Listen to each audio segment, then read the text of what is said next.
Good morning সকলকে। আজকে শ্রীনগরে আমাদের লাস্ট ডে। আজকে শ্রীনগর থেকে মানে লাস্ট ডে বলতে আজকে শ্রীনগর থেকে আমরা ছেড়ে বেরিয়ে যাচ্ছি জম্মুর উদ্দেশ্যে। তো এই কদিন বেশ 3 দিন শ্রীনগরে ছিলাম, বেশ ভালোই কাটলো। তো এখন জম্মুতে যাব। তো চলো রাস্তায় দেখা হচ্ছে। তো ফাইনালি শ্রীনগরকে ছেড়ে বেরিয়ে গেলাম জম্মুর উদ্দেশ্যে। তো এখন গাড়ি ছেড়ে দিয়েছে আর বেরোবো এরপরে, মানে এখন ধীরে ধীরে এগোবো জম্মুর দিকে।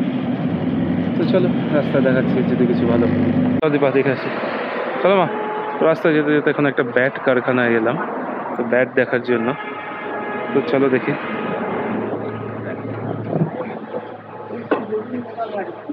হ্যাঁ, ব্যাট নিয়ে ছবি তুলে।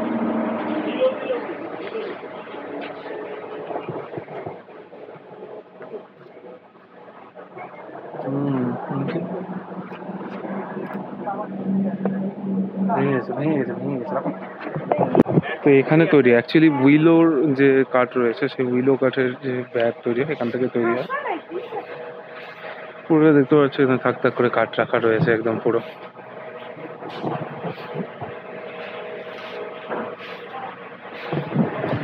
এই কাঠেরই তৈরি হয় ব্যাট। তো চলো ভেতরে দেখি কি আছে।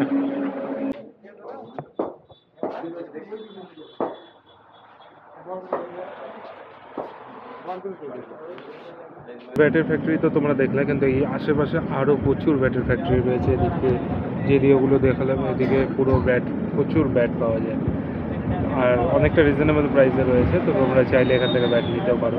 আমরা তো নিলাম না, কারণ লাগেজ বেশি হয়ে গেছে, কারণ একটা নেওয়ার ইচ্ছে ছিল কিন্তু আনি না। দেখা এই সাইডে, এই সাইডে এই এরিয়াটাতে পুরোটাই ব্যাট তৈরি হয় আর সবগুলো ওই উইলো কাঠের ব্যাট হয়। এখানে উইলোর গাছ প্রচুর রয়েছে দেখলাম।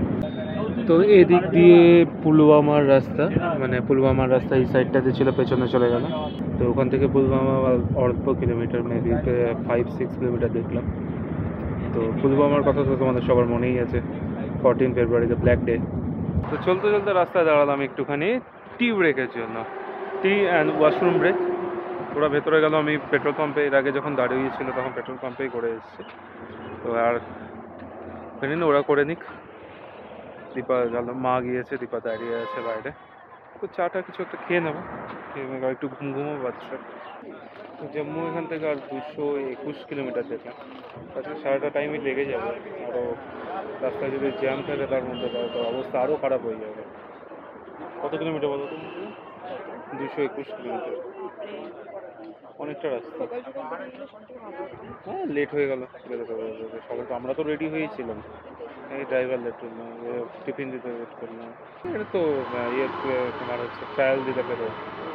দীপা বলছে এই সাইডে তো পুলিশ মানে ফোর্স কেন? জম্মু কাশ্মীর ভাই, ট্রায়াল তো দেবেই।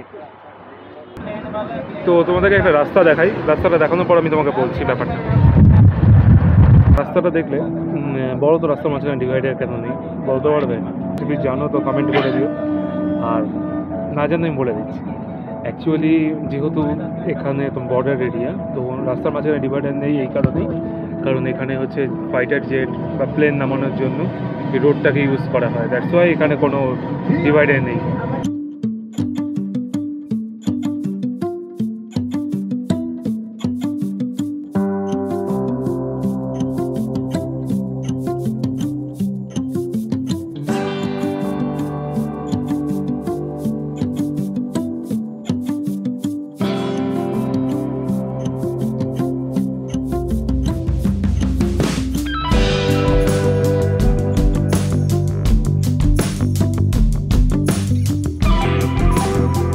তো এখন দাঁড়ালাম লাঞ্চ করার জন্য, বাজে হচ্ছে টাইম 1:45। এখান থেকে আরও মোটামুটি 2 ঘন্টার রাস্তা। তো তারপরে জম্মু পৌঁছবো, তার আগে একটু লাঞ্চ করে নিই, তারপরে রাস্তায় আবার দেখা হচ্ছে। হোটেলে পৌঁছালাম ফাইনালি, আর ভিডিও করার টাইম পাইনি কারণ এতটা পরিমাণে ঝড় উঠলো। আমি দেখাচ্ছি একবার বাইরের দৃশ্যটা, পুরো প্রচণ্ড পরিমাণে ঝড় হচ্ছে। আর ওই সাইডে তো একদম ধুলো ঝড়, একদম সেই পরিমাণে। যাই হোক, জম্মুতে এসে পৌঁছালাম। তো এখন আছি একদম প্রপার জম্মুতেই আছি। তো আজকের দিনটা জম্মুতে স্টে করব। আর যে পরিমাণে ঝড় উঠেছে আমার প্ল্যান ছিল যে একবার একটু মার্কেটিংয়ে যাব ভাবছিলাম, কিন্তু যা ঝড় উঠেছে তাতে আর যাওয়া যাবে না। আর হয়তো বৃষ্টি হবে, কারণ প্রচণ্ড ঝড় হচ্ছে। ওদিকে কিচেনের দেখলাম পুরো শেড ভেঙে পড়লো এখনই। আহ, চলো, যদি ক্লিয়ার হয়ে যায় তাহলে সন্ধেবেলা হয়তো বেরোবো। আর যদি বেরোই তাহলে অবশ্যই দেখাবো, আর যদি না বেরোই তাহলে ভিডিওটা এই পর্যন্তই থাকলো, এখানেই এন্ড করলাম। যদি ভালো লেগে থাকে অবশ্যই লাইক করে দিও, শেয়ার করে দিও অ্যান্ড সাবস্ক্রাইব করে দিও।